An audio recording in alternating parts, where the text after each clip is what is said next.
Assalamualaikum warahmatullahi wabarakatuh. Halo semuanya, perkenalkan nama saya Muti Hafiza dengan NIM 42311111017 dari kelas PSPM 23C. Nah, di sini video ini saya buat untuk memenuhi tugas mata kuliah Statistika Inferensial dengan Ibu dosen Ibu Prihatin Ningsih Sagala SPD MSI. Jadi di sini videonya berisikan tentang tutorial uji korelasi berganda, uji regresi berganda, dan effect size menggunakan software Jamovi. Tutorial ini bertujuan untuk menunjukkan bagaimana cara menganalisis hubungan dan pengaruh beberapa variabel terhadap satu variabel terikat secara praktis. Di sini saya memiliki sebuah kasus dan data. Sebagai contohnya, saya menggunakan kasus tentang faktor-faktor yang mempengaruhi nilai matematika siswa. Variabel yang digunakan terdiri dari jam belajar sebagai variabel X1, motivasi belajar sebagai variabel X2, penggunaan media digital sebagai variabel X3, dan nilai matematika sebagai variabel Y. Data yang digunakan berjumlah 30 responden dengan bentuk data numerik sehingga cocok untuk dilakukan uji korelasi dan regresi berganda. Nah, langsung saja kita masuk ke langkah penggunaan di Jamovi.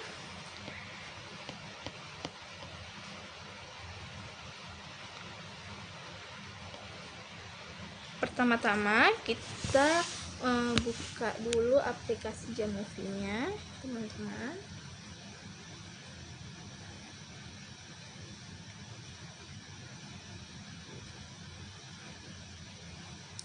Buka aplikasi Jamovi, lalu data yang sudah kita punya kita masukkan ke dalam Jamovi-nya, spatial import, lalu browse, lalu pilih data yang akan kita gunakan. Nah, di sini kolom A dan B dan C-nya kan kosong, jadi kita delete saja dengan cara klik kanan, lalu delete variable, and OK.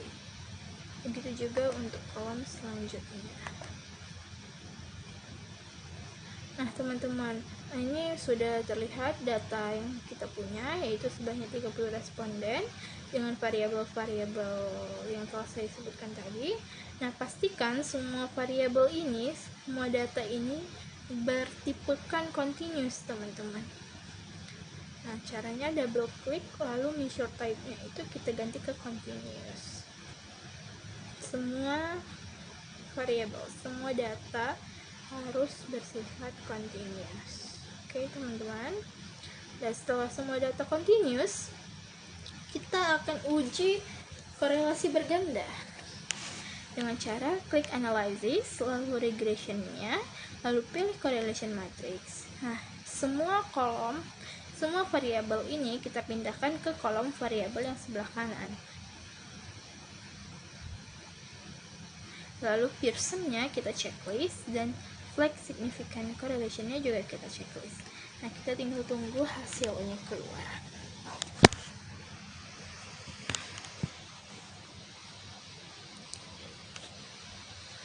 Nah, setelah keluar hasilnya, berdasarkan tabel correlation matrix ini bisa kita lihat bahwa semua variabel ini memiliki hubungan yang sangat kuat dan positif. Yang pertama itu adalah hubungan antara jam belajar dengan nilai, yaitu menunjukkan nilai korelasi sebesar 0,990 dengan signifikannya kurang dari 0,01. Hal ini berarti terdapat hubungan yang sangat kuat dan signifikan antara jam belajar dengan nilai matematika siswa. Yang kedua, ada hubungan antara motivasi dengan nilai, dengan nilai korelasinya itu menunjukkan sebesar 0,997 yang merupakan nilai tertinggi di antara variabel lainnya. Jadi dia menunjukkan bahwa motivasi memiliki hubungan yang sangat kuat dan paling dominan terhadap nilai siswa. Yang ketiga, ada hubungan antara media digital dengan nilai, menunjukkan bahwa nilai korelasinya itu sebesar 0,985 yang juga termasuk dalam kategori sangat kuat dan signifikan.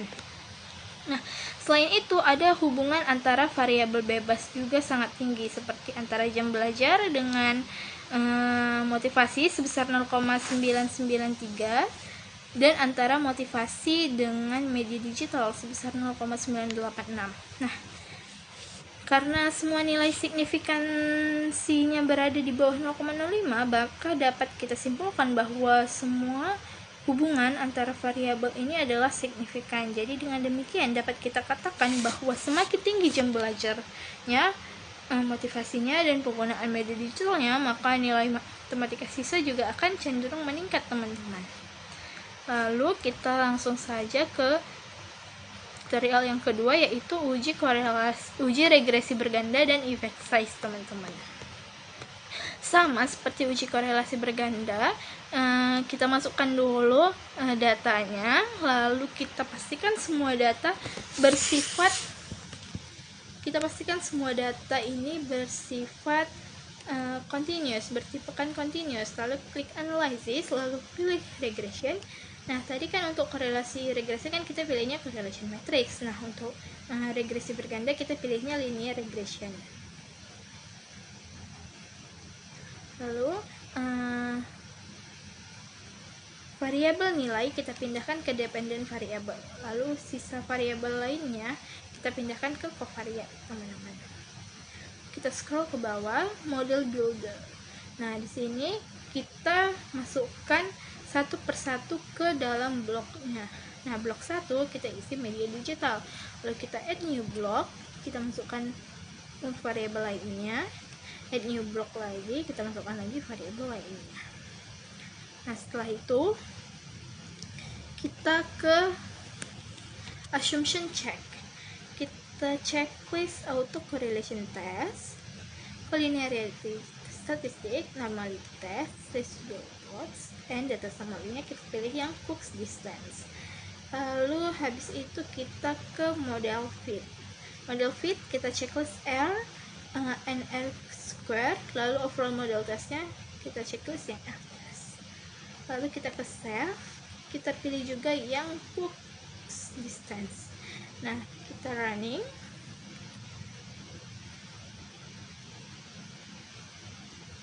Nanti di sini akan keluar hasilnya.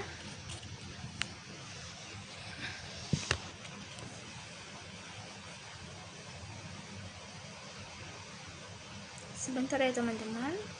Loading. Nah,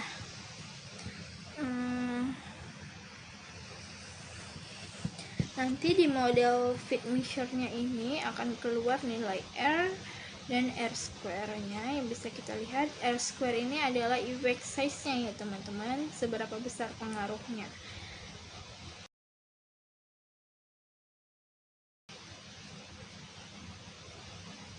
Nah, di sini kita lihat bahwa nilai R-nya sebesar 0,997 dan R square-nya sebesar 0,994, yang berarti menunjukkan bahwa 99,4% variasi nilai matematika itu dapat dijelaskan oleh variabel jam belajar, motivasi, dan media digital, sedangkan sisanya yang 0,006% itu dipengaruhi oleh faktor lain. Di 0,6%-nya itu dipengaruhi oleh faktor lain di luar model yang 3 tadi ya, teman-teman. Lalu kita bisa lihat di model comparison-nya, bisa kita lihat bahwa nilai signifikannya kurang dari 0,001 pada model utama, sehingga dapat kita simpulkan bahwa secara simultan variabel bebas berpengaruh signifikan terhadap nilai. Nah, selanjutnya pada bagian koefisien, kita lihat pada variabel motivasi, dia memiliki nilai koefisien sebesar 0,708 dengan taraf signifikansinya itu kurang dari 0,01, yang berarti dia itu berpengaruh signifikan terhadap nilai. Tapi kita lihat juga pada media digitalnya, dia memiliki taraf signifikansinya itu 0,250, berarti dia itu tidak berpengaruh signifikan terhadap nilai. Lalu kita punya data summary, assumption check tadi. Nah, di sini bisa kita lihat normality testnya lebih dari 0,05, yang berarti data berdistribusi normal. Lalu pada uji heteroskedasticity-nya dia juga di atas 0,05, sehingga tidak terjadi heteroskedastisitas. Untuk uji korelasinya menggunakan Darwin-Watson juga sebesar 2,35, yang menunjukkan tidak adanya autokorelasi.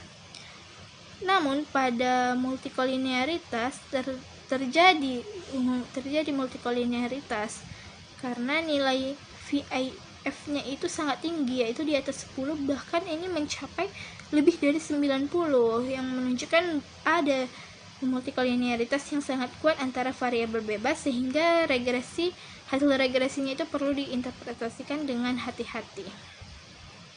Tadi kan kita ketahui bahwa R square-nya atau effect size-nya itu adalah 0,994, yang berarti 99,4%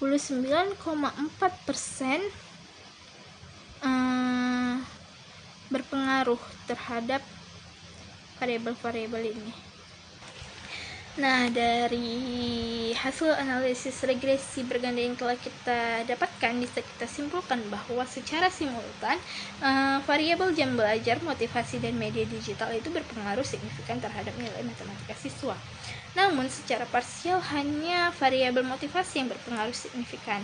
Model memiliki kekuatan sangat besar, tapi karena adanya multikolinearitas tadi, jadi kita perlu perhatikan dalam interpretasi hasilnya. Sekian penjelasan saya mengenai uji korelasi berganda, uji regresi berganda, dan effect size. Semoga penjelasan yang saya berikan dapat bermanfaat untuk kita semua. Mohon maaf jika ada salah kata dan penjelasan yang kurang jelas. Terima kasih. Wassalamualaikum warahmatullahi wabarakatuh.